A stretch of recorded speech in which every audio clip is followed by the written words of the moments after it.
Here is the image. The whole universe is energized by love. The source of love causing the greatest swings of the galaxies. The passion of love lighting the intense energy of the stars. The fantastic power of growth and the reproduction of all the life forces of the world. All of these forces are love. That's the image. The beauty of the concept can break your heart. We who can freely give love or refuse it can make an enormous choice to become part of the deepest energies of creation or to be alienated from them. Love makes the world go round. Are you part of the great circle or have you closed yourself off from it? So written by Edward J. Levine in Life Meditations. And today on Connect to Love on the Vibrant Living Network, we're going to speak about just that, whether or not you choose to be part of the greater circle or if you've closed yourself off from it. So welcome to all of you wonderful people who are awakening to love and wanting to connect to love. I'm Lisa LeRose, and I'm joined by none other than the wonderful Michael J. Russ, who is part of the greater circle in my deeper connection to love. Welcome, Michael. Thank you. Thank you for having me. How are you? I'm awesome. I really am. It's a beautiful day, and I know I'm impacted by the sun or the shade, the clouds on a off day, just like most people. I'm a sun worshiper. So I have to find cool things to do when it's not shining, but it's shining today, and it's beautiful. I love it. Yeah, I know. We have the sunshine here. And, and, you know, when the sun is shining, and even if there's a few clouds in the sky, it's a choice. It's a choice of how you choose to see it. If it's raining outside, it can still be a beautiful day. And that's what we were talking about, you know, before the show. What is your choice? We all have the freedom to choose how we're going to live our life, how we're going to embrace life, love, creation, or, you know, if we're going to be absent from it. And I think it's a very poignant thing. And last week, Michael, after the show, spoke with me about what connecting to love really means. And I had a week to think about that. So many different things, you know, in the eyes of my dogs as they were battling some health challenges, you know, that to me, you know, there was no hardship in it. Everything was done from a space of love. And then we had Valentine's Day, and Michael sent me this beautiful picture of a corgi embracing a heart, and that brought a smile to my face, and that was love. And so, you know, those were my connections to love. How about you, Michael? Wow. Last night, my girlfriend and I celebrated 50 years of knowing each other, which is oh my goodness, that's amazing. Even though we didn't spend all 50 years together, but we celebrated meeting each other in 1972 in high school, which is really wonderful. We've been together for 20 years. As of last year, we had a 20-year anniversary of being together. But what's nice about it is that I embrace love. My favorite saying is, "Love lives here." Love lives here. Mm-hmm. I always like to say that to her, and have her confirm that. You know, love lives here. That's all there is to it, and that's the mindset I put forth every single day. And you know, nothing is absolutely smooth as silk. There are ebbs, there are flows to life.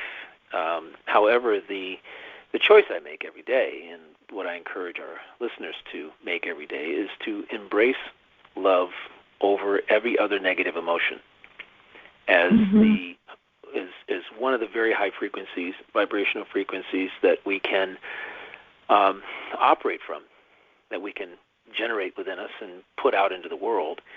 It is something that that can impact people around you in a very profound way, a way that you're not going to be able to put your finger on, yet you know it's working. But more importantly, it's a state of mind. It's a state of mind and a state of being that really cuts through drama and negativity, toxicity, the distractions in life, the insanity that can occur like a hot knife through butter. it's all about what we produce inside, what we generate inside and project to the world, and not what something outside of us is projecting to us. It's what we're putting out. And as beings on this planet, if we had 7+ billion beings projecting love, this place would be unbelievable. It's just there'd be no victimization. There'd be, I can think of a host of things that there wouldn't be. However, the issue most that I find the people I speak with through my coaching and other things is that people are trapped in drama. And when you're trapped in drama, you don't see the love in yourself because you're perceiving yourself in a negative way as a victim of what's going on, of the drama, that the events that are unfolding around you. And this is the constant ebb and flow, the tug of war, so to speak, between you and the world around you, the events that occur around you in the world. And you creating the reality of love when you're because that is what you're doing when you're thinking love, feeling love, acting from love. Your beliefs are embody love. Everything. You are literally creating a reality that embraces that vibration that you're creating. That's your interpretation of the world is love. And the catch-22 here is that it begins within you. You're the one generating it and projecting it. And so often I come across individuals who are looking for it from outside of themselves. And I tell them, look, this is very simple. You're the one love has to emanate from first. The saying being, the quote I use in my podcast is, when you love yourself, you create a pathway others can follow to love you as well. If you don't create that pathway, they can't find you. Love cannot find you. You have to literally, it has to emanate from within you. You have to, through self-love, through deep self-love, and then you project it out to the world. It has to begin within you. The change of the world, your outer reality, begins within you, and that begins with love and many other positive feelings and emotions that you're generating. And it can seem so challenging every day when things are happening around you. Jobs are being lost. People around you are passing away from this or that. When these serious events happen, you still have to remember that the love has to emanate from you. If you're losing your relationship, if you're going through divorce, or you're going through a breakup, challenging to see yourself, to embody love, because there's rejection involved, there's things occurring around you, but that's just an illusion. It's the fact that we have that choice in every situation and circumstance in our life to embody love, and when we do that, it just transforms our outer reality and makes it something very pliable, and that self-love is so incredibly important. It is. Yeah, so many people out there are looking for love. They're looking for someone to be with, a mate, a partner, someone to share their life with, someone to share experiences with. And the first thing I ask them is, how do you feel about you? Oh, I don't know. And they start rapping off all these bad things about themselves or things that they don't like and all that. I'm going, whoa, back up here. If that's what you're projecting, that's what other people can see. Who wants to love that? Really, if you might be complaining about your life, complaining about your job, caught up in the drama of this and that.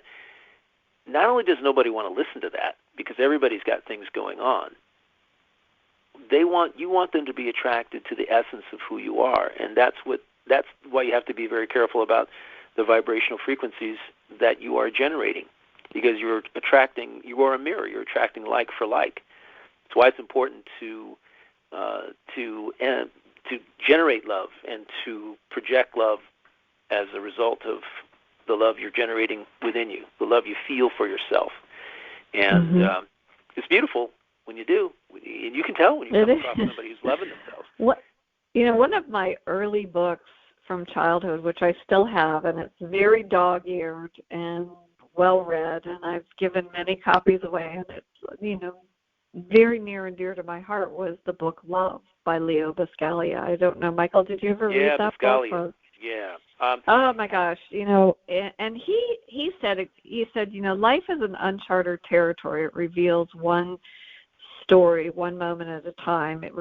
And when you were talking, that's what it reminded me of. When you have these challenges, you may have somebody that's close to you pass away, or have a health challenge, or whatever, and it's sort of all compartmentalized. Yeah, I got you. Thank you, compartmentalized. That's a tongue twister. It was a tongue twister, but it is, and you end up, when you look back, you say, okay, well, this was this chapter in my life, and this was another one, and I didn't quite know how I was going to get through with it, but it all worked out. It all works out. Somehow, miraculously, everything works out. There's, there is a trust, there's faith. I have a little plaque on my kitchen that says, not every question can be answered by Google. We need to have faith. I love that. And I look at that a lot of times, and it's just, it's like faith. You can't always know. You just have to trust. And I think right now, and especially with what you were saying, with different things, whether you don't like your job, or you're not happy in a relationship, sometimes it takes that leap of faith to allow things to change. And sometimes we become prisoners of our own making, that we don't want to, step out away from something that's comfortable, something that's easy, something that, we have talked about this before, but when you take that first step, everything can change. And there may be discomfort. Last night I was out to dinner, and the waitress, she was the first time that she had ever waited on us, and she was, a little nervous. She said, I know you guys are regulars. And I said, no, it's fine. But during the course of the conversation, I found out she's in a big life transition. She's looking for somebody to buy her baby grand piano, and she has a son who's 11 years old and Down syndrome, but very, very much alive. And she was sharing, like, she's going to be moving into her friend's house for a few months till her house is ready, and all of these things. But she kept saying, I'm just embracing it. She said, I'm embracing the change. I don't know how things work out. And she said, and then she said, when I'm fretting, she said, my hair is all ruffled. My son looks at me, and he said to her, you have chicken head. You look like a chicken, Mom.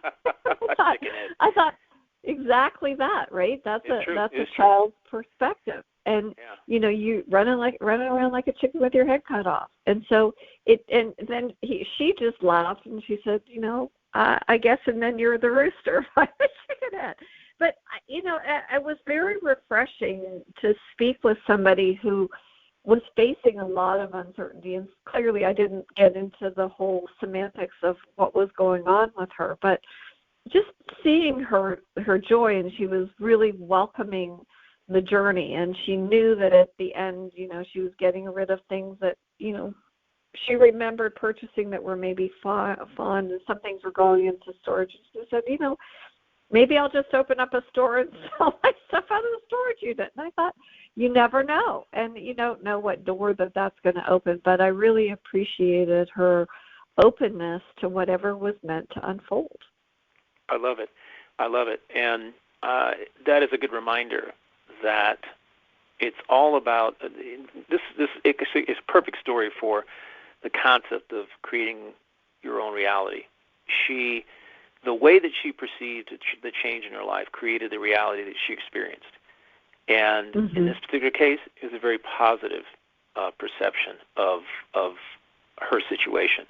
And that breeds, the optimism and the hope and I can let this go. I'm really going to enjoy the journey.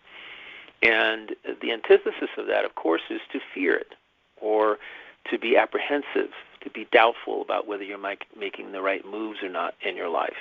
And that creates that particular experience of reality, the doubtful, the fearful experience, the lack. Do I have everything that I need? What if it doesn't work out? What if I end up? What if it's not the right move for me?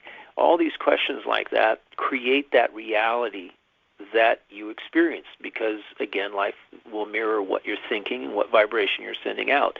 Doubtful vibrations create opportunities to experience to things that mirror what you're thinking. You will literally attract those validating circumstances to you that validate your doubts or your fears or your worries and concerns, because you're not going to be able to see the other good stuff, because that's not where your perception is. That's not where your focus is. And pragmatically, I in my podcast I put forth just one thing: when change happens, you first have to be mindful of all your perceptions, of how you're perceiving yourself within the context of what's going on, and perceiving the situation itself. How are you interpreting it, as positive or negative for you? Because that's going to set the stage for absolutely everything else, all the other thoughts and feelings you have, the inner conversations, what you feel you're capable of, and the responses that you actually have to what's happening. And so the other thing is to focus only on what you can control. A lot of times change is out of your control. Yet, we have a tendency as human beings to want to spend copious amounts of time trying to control the circumstances that are not controllable. And it's a wasted effort. And it uses up a lot of energy and gray matter in our minds, and it actually causes more negative feelings than are necessary. So the change is not necessarily bad. And I was telling somebody just before this, before we were on the show, that we have to teach ourselves to understand that there are many whys that are never going to be answered. However, we must still be open to them. You know, why the owner decided to sell the company and somebody new comes in and decides to get rid of half the employees it's out of our control. We'll never understand why, the motivations behind why they're doing it. We're always going to try to, and if you spend time seeking that answer, you'll miss some other things, like perhaps opportunities. Maybe possibly that, that it was time for you to leave that, and the universe simply gave you the boot, because you wouldn't do it on your own, And it's really interesting how that's the case. I was, back in 2010, I was working for one company, and that company said, you know what, your life is going to change. Like, you got 30 days because you got to go work for a different company. You can't work for us anymore because you're working off-site. You're working from home, and we need you to either work in the office, or if you're going to work from home, you need to go work with this other company. And they did 30 days. I had 30 days to get it all done, right? And this is something that I had been avoiding for probably 15 years. I've been avoiding doing exactly what they forced me to do in 30 days. And so I said at that particular point, I said, okay, I'm going to see this as a positive. I'm not going to sit around and lament about it and go complain and call 10 of my best friends. I'm going to basically embrace it, because there's a reason why this is happening. I don't know what that reason is. I'm just going to believe that it's a positive for me in my life to make this move now, and I'm going to get started. And when you make that pivotal shift from, I don't really want to do this, you want to fight the change, you want to, why, how is this happening to me? I'm the victim in this case. When you look at that perspective, if you choose that perception, then everything else will validate it, and you'll also waste a lot of time, energy, and again, gray matter, a lot of personal resources, throwing them down a deep, dark hole, whereas it could be a great experience if you simply said, I'm going to embrace this. And I did, and got it done in less than 30 days. It's been great ever since, and I'm so enjoying having absolute control over my life as a result. And things can be scary. New relationships can be scary. Yeah, absolutely. Love can be scary. One of the when I first started this journey many years ago on the Vibrant Living Network with Glenn Brooks, I did the show with a woman that I met in Hawaii, and her name is Ann Christie, and she wrote a book called Cravings of the Soul. And Ann was such an interesting lady. She had, lived a fabulous, fantastic life. She was married to a fabulously wealthy man, and they had 3 beautiful children, and they were living on the island of Hawaii. And she woke up one morning and she said, you know what? This is not the life I want. And everybody looked at her and said, are you nuts? But she was empty. There was, every monetary thing that she could wish for. And her husband was, I'm not letting you out of this relationship. The mother-in-law said, if you try to do anything, I will make sure you take nothing. And she said, I don't want anything. I just, I'll take what I came in with, and I just want to go. I'd have my children, and I want to go. Right. And it was so interesting because when I met her, she has elegant and graceful and beautiful person on the inside and out. And, she shared a story with me, where, again, it becomes, what is controlling you, what you resist, what pushes against you, the things that we allow ourselves. And for her, there was no integrity in staying in the life that she had. Right. And even though, when things started to get rough, she, had to sell one of the houses. She sold it for less than what it was worth. She got hit with a huge IRS bill because of the capital gains on the property.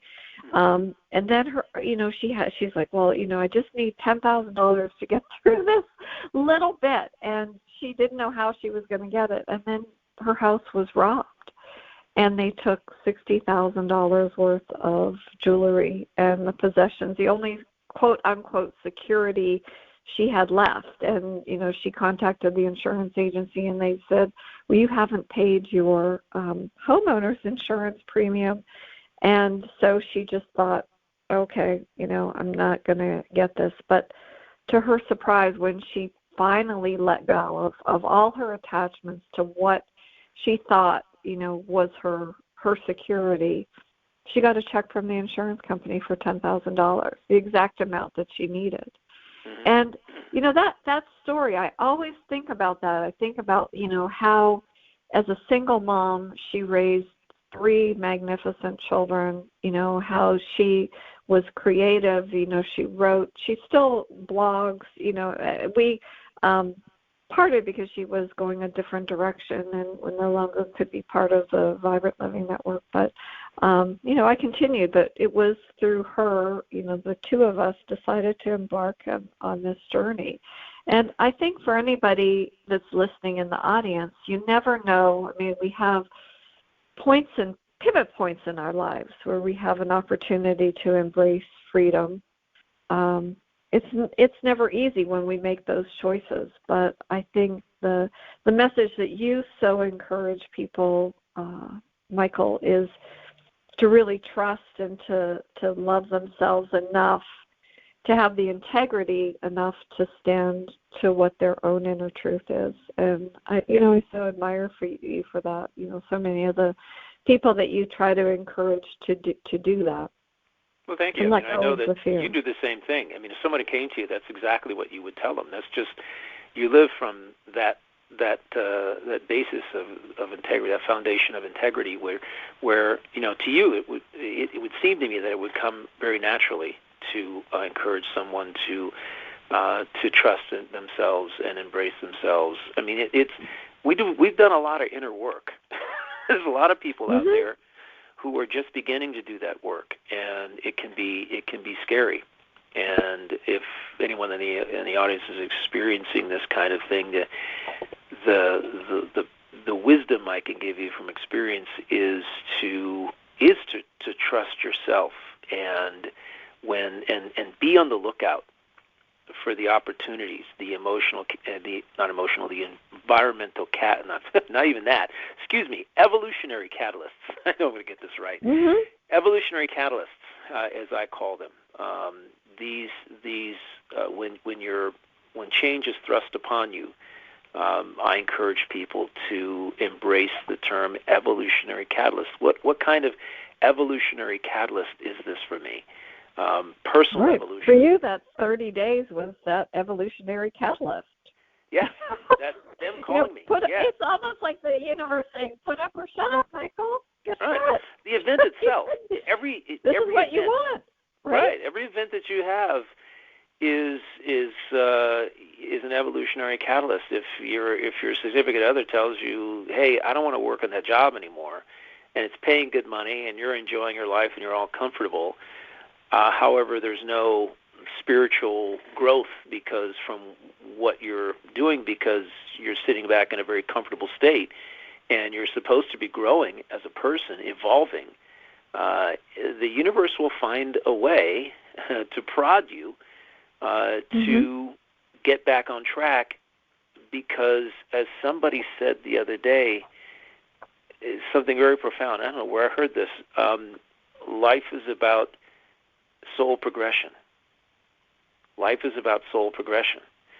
And if you start looking at it that way, then pieces start to fall into place, because the whole world out there and what's happening in it then becomes an illusion that is designed specifically to help 7+ billion souls evolve.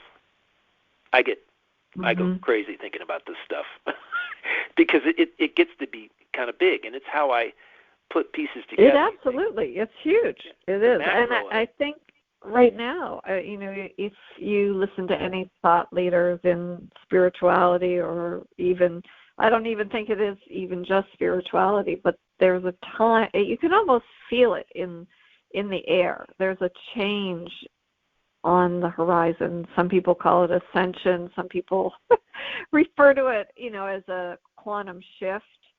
I do feel, I was thinking just the other day about like the Boston Tea Party and what it took, for people to finally say, we've had enough. We're going to change. Or, I look at the Dalai Lama when the Chinese invaded his country and they were forced, what they overcame, and the compassion and the kindness and everything that he exemplifies. And had the Chinese not come into their country, I don't believe the West or the better part of the world would ever have had access to a lot of the teachings that were shared. And as horrific as that, and it was, genocide, really, unfortunately. But to come away from that and say, what, look at the gifts, look at the teachings that were shared with the world now. And it just always echoes in my mind whenever I'm faced with a situation.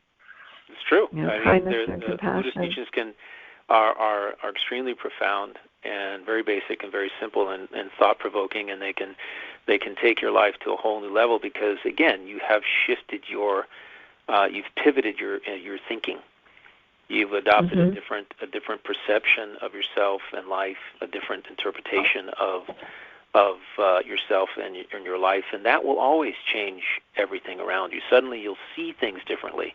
Your experience of life will be different, because we're all evolving beyond who we are today. Tomorrow, we're a different person than we were today, and that's something that gets forgotten, and it gets lost in the mix. That you are not the same person, right? Ms. LeRose, that you were, 2 months ago or 10 years ago. New information, you will always be exposed to new information, new opportunities to evolve and to make choices about your own evolution, and those choices make you a different person. Well, and I think, Michael, as you have said, you met your girlfriend in high school, and for whatever reason at that time, you were two different people. And I don't know the story of the evolution of your reconnection, but because of all of the life happenings that happened in between, And when you reconnected, there was something there that wasn't perhaps there many years before. I mean, you could share more insights than I don't know. Well, let me give you the Cliff Note version. We don't have time enough for all that. Yeah. The Cliff Note but version. But you simply, understand what I'm saying. You do. grew as a human being. There are a lot of souls that I have come across. My friends down the street, for example, who dated in high school. And you see the stories more and more common now where people are going through life, getting married once or twice or three times or not at all, and then they come across their, 40 years later, 30 years later, 20 years later, they come across, they reconnect with their high school sweetheart or their college sweetheart. And I've heard a lot of these stories.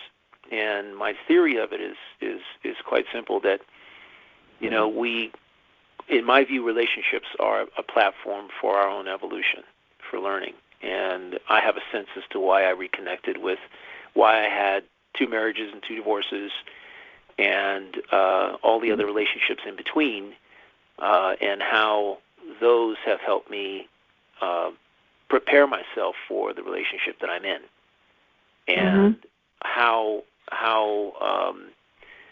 they have enabled me to think differently within the context of this relationship. And in the last 20 years, I have grown even more because that has been my purpose.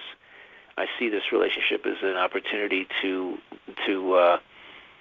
learn how to be a better person than I was the day before or the 10 years before. And so when things happen, when the drama breaks out, I react differently than I would have 10 or 20 years ago. And I'm able to embrace more love, more understanding, to see things from a different light, to not just react. And instead, I, in a calculated way, respond. I think first, I step back. Ask myself, do I really need to invest in this? No, it's not really. It's not going to matter in 24 hours. It's just something that happened at this particular point in time, and it doesn't matter. Right. I don't want to pour gasoline on this and make this a big issue, because in the grand scheme of life, it's not important. What's important is how I react to it. So it's a wonderful opportunity, and that's what I see relationships as. And by the way, I'll come right out and say this, that after 15 years, I kind of said what that woman said to my wife at the time, my first wife, the woman from Hawaii. I kind of said, I don't see myself being here in 20 years. It's not that I don't love you, not that I don't care about you. I know you'll be okay. I just, I could sense that my own evolution was stagnated. Right. And I needed to change and go out into the world and make different choices, and be on my own for a while and go date some other people, and really get to know who I was. After 15 years of marriage, I really had a odd idea of who I was, and I had started my spiritual journey 5 years before that. So it helped. That relationship, I just built upon my experience there and built into the next one and then the next one. And when I reconnected, I was finally able to, it wasn't like I was finished. I was just really on a different plateau and moving to another one. You just continue to grow. And I always remind people who are into sports about Kobe Bryant and how he said something incredibly profound, and that was that when he was younger and he was practicing he wanted to be the best player in the world, and he recognized even as a teen that the way he was going to be the best player in the world was to do something today that made him a better player tomorrow than he was today. That's it. That's how he became the best. He didn't sit back on his laurels. He practiced and practiced and practiced to perfect what it was. And then he took that same attitude into, evidently, as I come to find out, his relationship with his wife. He wanted to be a better husband the next day than he was that day. And when he became a father, he wanted to be a better father the next day than he was that day. It's just a mindset that you go through this process of evolution. You're embracing the change. You're embracing what happens and seeing it as an opportunity to learn and evolve as a human being, as a soul, to get to be better than you were. And I am literally fascinated by that. I employ it when I go play golf. And to me, golf is a solitary game. It's me managing my state of mind, the 5 inches between my ears, as in my view life is. Everything is managing the 5 inches. The relationship, love in the relationships, it's managing the 5 inches between your ears. It doesn't have anything to do really with what's out there. It's just how you react, respond, think about, perceive, what's going on outside of you that determines absolutely everything. And I'm fascinated by that concept that how we can be better people when we develop the thinking that allows us, that gives us the latitude to be better people, and not just see the illusion of the drama and the chaos or the toxicity that occasionally arises as real, as something we need to dive into and dedicate feelings and emotion to. That will literally just stifle your own personal growth, because it doesn't have to do with hasn't anything to do with your own personal evolution. It's just something going on. And I encourage people to see those things as opportunities to practice loving yourself, loving others, practice the concept of oneness. Be kind, be empathetic, be compassionate, and to realize that other people go through what they go through for their own evolutionary purposes.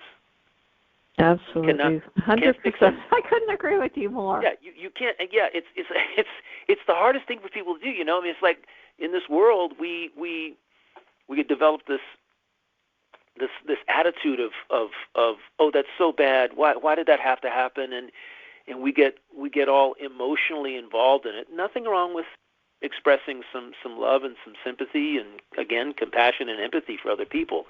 However, I see people forego their own evolutionary involvement by embracing the drama that surrounds other people's issues. Absolutely. When I look at them, send them some love, surround them, close your eyes and see them surrounded by white light, and just embrace them with a big hug of white light. That doesn't mean you have to become involved in what's going on with them. It's their own journey that they're on. It's their own journey. And it's my friend Doreen Virtue, who's written, I don't know, dozens of books about angels and connections. She was always one of my favorites. Absolutely. Yeah, I love her book. She's also an awesome person. She told me two things that I remember to this day. The first is that she said, unless somebody takes their own life, nobody leaves this earthly plane before their time, before their mission is up. And I spent years wrapping my head around that. I asked her, I said, what about the tsunami and when 250,000 souls were lost, or the Malaysian airline that went down? She says, nobody, unless it's done with their own hand, unless they decide to check out on their own and forego their mission. Nobody leaves this earthly plane before their time, before their mission is completed. We don't know what that mission is. It's not for me to think about. That's not my job to think about what a soul's mission is in life. And it's just, I understand that things happen for a reason, and it could be, I just take it out even farther and say the people who are grieving over the loss of someone in the tsunami or in that plane that went down. And I think to myself, opportunity here. Where's the opportunity for evolutionary catalysts? For this to be, from an evolutionary catalyst perspective, every time someone's died in my life, and 3 very significant people, 4 actually have passed away in my life since 1982, most of them in the last 8 years, 8, 9, 10 years. Old friends, people I've had that I grew up with, that I spent time with. And so I see their passing as an opportunity for me to process it in a positive way, in a loving way, to not let what's happened to them and their mission destroy my own thinking, contaminate my own thinking with how and why and all these negative perceptions, and develop a negative self-image about myself based on what happened to them. I don't extrapolate out that. I just basically bid them farewell and surround their souls with love, see them in my mind's eye, and surround them with tons of love and light. And that's all we can do.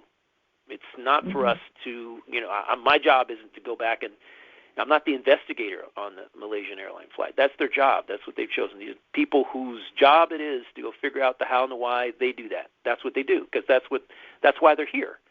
That's why they've chosen what they've done. So life offers all kinds of opportunities for us to move forward. And some of them are very small things, some of them are big.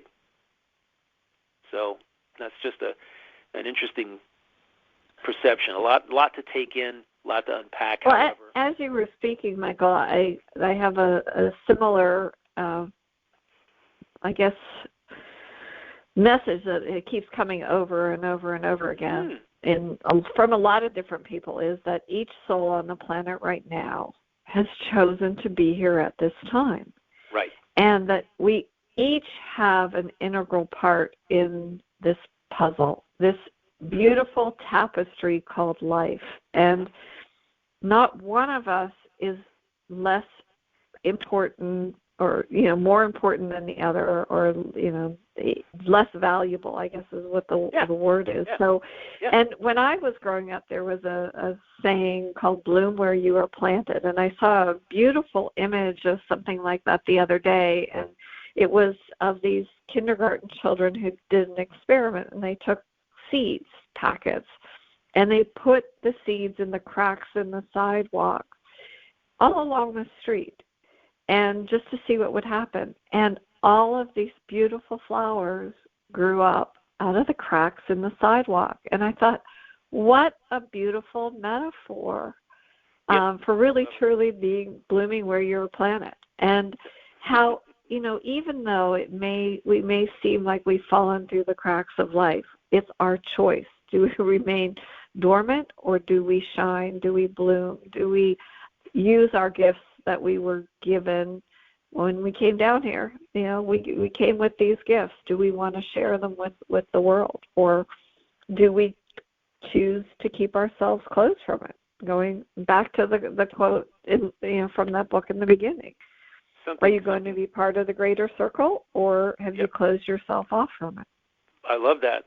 The people that, first off, I love the concept of planting. It's interesting about flowers and things, and they'll survive under some of the most amazing circumstances that we could never imagine. However, it's interesting that they actually did that, and I find even with the frosts that have hit down here and things, that there's certain plants are survivors, and we can be too. We blossom. Blossoming where you are, again, it's a state of being. It's a state of being where we say with intention, I'm going to blossom wherever I am. It's one of those I am statements. I'm kind of fascinated by the different kinds of I am statements that we can develop. However, that is one of them. I am handling this in a positive way. I am blossoming wherever it is that I end up. And I moved every 2 years as a kid up until I was 15. I went to 3 high schools. I went to 2 elementary schools and 3 schools before that. And frankly put, some people look at that, their perception is, oh, you had to move every 2 years? How terrible. You lost your friends. No, I just made new friends. I blossomed wherever we landed. Yeah. And you become... And I understand, and a lot of I was in the same situation, and a lot of those people, I still have the notes that I passed in 6th grade under my desk from this one girl, Marina, she had such an amazing sense of humor. I have never, in all my years, have ever forgotten her. And I would love to reconnect with her. I have no idea where she is right now, but I look at her drawings and I look at how witty she was, and she always has a special place in my heart. And I think that when you meet people, and I know you do this, you never know who still holds you in their heart, has a special love for you, even though you may not see them. You may not ever see them again. This is where this is the place I come from. And you know, mentally, it's what fascinates me throughout the day is exactly what you just said there. What if that person's main role as a soul who incarnated on this earthly plane was to evoke those feelings and that sentiment from you, to help you laugh and to make such a positive impact on your life? What if that's the reason why they're here? Isn't that amazing? Mm-hmm. You go through life and you meet a lot of people. You encounter people for a split second or a minute. They maybe help you in some way. You're standing next to them in the elevator, and in a building, going to work, or in a hotel, or wherever it may be. I sit next to them all the time in restaurants and bars. I sit next to people. I strike up conversations with absolutely everyone I sit next to, because I do it because I want to help them be, help them have a great experience where they are. And if something I say, if I'm listening to them and there's something I can impart that can help them feel better about themselves and where they are in their life, or even just laugh along with them, it's amazing to have that kind of power to be able to impact people in a positive way. And we all have it. We're all empowered with it. And and the woman, Anne, that I was speaking about earlier in the show, I was at a conference, and they had a breakfast, and there was nowhere to sit. And there was a woman getting up, and she was getting up, and I asked her, may I sit down here? And when I sat down, she looked at me, and she sat down and didn't get up. And that was how we got to know one another, which is how I got to know Glenn Brooks, because he reached out to her to speak about essential oils for tick-borne illness. And she said, you need to speak to Lisa LeRose. And I would not have met Michael J. Russ if it had not been for Glenn Brooks. And so you look at those weaves in the tapestry that connects us all. I get to know your beautiful heart, and you've gotten to know me, and we've got, hopefully the audience can, someday we'll do an event that we can meet people in person, and then they can connect to us. You never know what's like it is going to unfold. And so our time here on PRNFM on the Vibrant Living Network, Connect to Love, it just is, it's so precious and it's so special. And I'm so grateful for that meeting. May I sit down, and her making that decision not to get up, and it changed my life. And you're absolutely right, Michael. We're looking for those impacts. By the way, we must tell our audience that you have the Connect to Love podcast up, where they can not only listen to these episodes again, but they can share them with people they know who they believe or who they think could possibly benefit from what we're talking about. Connect to Love podcast? On Spotify? It's on Apple. Yeah. Podbean, correct. Yeah. Apple Podcasts, Google Podcasts, Spotify, and iHeartRadio. It's awesome. All people have to do now on their smartphone is go on to Apple Podcasts or Google Podcasts and type in Connect to Love, and they'll get this show as a recording, and every week a new episode. So, I find that when I listen to things, sometimes I like to share the content, because we all know somebody who is evolving in life, and maybe they're newly aware of themselves, and that they have the ability to create their own reality or create their life. They're going through change. They have a desire to be more loving, and they've expressed that, and they want to embrace change in their life in a different way, hey, share this podcast with them. Yeah, thank you, Michael. That's, I so appreciate that, your wisdom and you sharing that.